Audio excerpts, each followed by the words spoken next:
Les fonctions concat et joindre.texte sont utiles pour assembler du texte, nombre ou référence de cellules, en une ou plusieurs chaînes de caractères.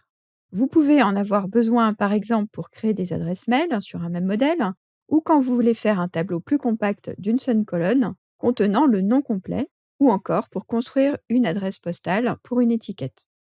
Les possibilités sont vraiment illimitées. On va commencer par concat.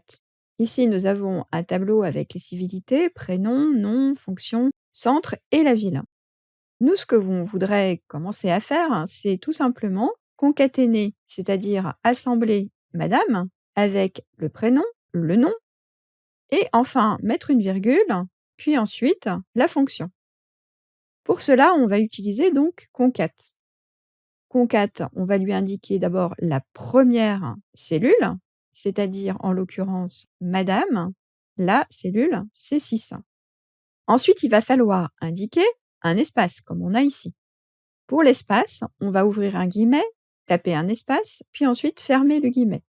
Ça va permettre d'insérer l'espace. Ensuite, on lui indique le deuxième argument. Ici, on voit que c'est le prénom, puis un espace. On sépare les éléments par des points-virgules comme d'habitude dans une formule. Puis ensuite, on va indiquer le nom et la fonction. Et on n'oublie pas la virgule, bien sûr. Donc la virgule, c'est pareil, on ouvre un guillemet, on tape la virgule, on ferme le guillemet, et ensuite on continue la fin de la formule. Une fois qu'on a tout ça, on peut valider et ça vous donne exactement le résultat attendu. Il y a également un raccourci qui va vous permettre de faire la même chose. C'est l'esperluette. L'esperluette, vous allez donc enlever tous les points-virgules et simplement taper des esperluettes entre les éléments qui, eux, ne vont pas changer, c'est-à-dire les références de cellules et entre guillemets lorsque c'est du texte. Maintenant, comparons avec la fonction joindre.texte. Premièrement, la syntaxe. La syntaxe de joindre.texte est la suivante. Ici, on revient sur le tableau et on va lui indiquer en premier le délimiteur. En effet, il n'y aura qu'une possibilité de délimiteur.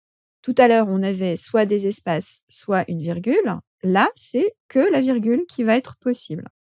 Bien entendu, ça peut être un autre délimiteur, un espace, un point, un slash, ce que vous voulez. Mais il n'y en aura qu'un dans toute la formule. Ensuite, Excel va vous demander ce qu'il doit faire lorsqu'il n'y a pas de résultat correspondant. Et ici, il nous indique « Est-ce que j'ignore si vide ?» Oui, c'est vrai, tu ignores si vide. Dans ces cas-là, vous lui indiquez « Vrai ». Si en revanche, vous ne voulez pas qu'il ignore les cellules vides, et dans ces cas-là, vous mettrez « Faux ». Ensuite, Excel vous demande le premier texte. Donc, en l'occurrence, c'est civilité. Comme tout à l'heure, la cellule C6. Puis ensuite, le prénom, le nom et la fonction. Et vous remarquez que ces éléments sont uniquement séparés par les points-virgules, comme des arguments classiques. On valide, et là, ça va nous donner un résultat différent, forcément, puisqu'on n'avait qu'un seul délimiteur qui était possible, et donc il va mettre des virgules entre chaque élément. Ça, c'est la grande différence entre concat, qui permet de varier les délimiteurs, et joindre.texte, qui ne permet pas de varier les délimiteurs. Joindre.texte sera vraiment très utile lorsque, par exemple, vous voudrez ajouter des slashs dans une référence. Vous ne serez pas obligé, comme dans concat, de chaque fois répéter le slash pour chacun des arguments. De même, ça sera également très utile lorsque vous voudrez mettre que des espaces et construire des réelles phrases avec simplement des éléments de chaîne de texte.